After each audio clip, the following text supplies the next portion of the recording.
সুপ্ৰভাত বন্ধুসকল, আশা কৰোঁ আপোনালোক কুশলে আছে। বন্ধুসকল, পুৱাৰ সূৰুজৰ কিৰণে যিদৰে আন্ধাৰৰ ভেটা ভাঙি সমগ্ৰ বিশ্বত পোহৰ বিয়পাই তোলে, ঠিক তেনেদৰে আপোনালোকৰ জীৱনটো সুন্দৰকৈ ৰঙীন হৈ উঠক তাৰেই কামনা কৰিছোঁ।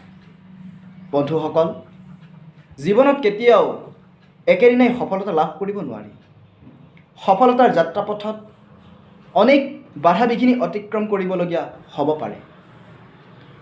গতিকে আমি আমাৰ কৰ্মসমূহ যদি নিষ্ঠা, সততা, ধৈৰ্য, একাগ্ৰতা আৰু আত্মবিশ্বাসৰ সৈতে কৰি যাওঁ, তেন্তে আমাৰ জীৱনত সফলতা অনিবাৰ্য।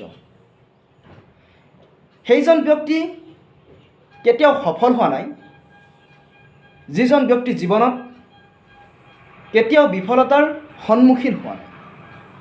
গতিকে মনত ৰাখিব বন্ধুসকল, সফলতাৰ আৰম্ভণি হৈছে বিফলতা। Failure is the beginning of success. So' বন্ধুসকল, আপোনালোকৰ জীৱনটো সুখৰ হওক, মংগলময় হওক, তাৰেই কামনাৰে আজিলৈ এৰিছোঁ। ধন্যবাদ।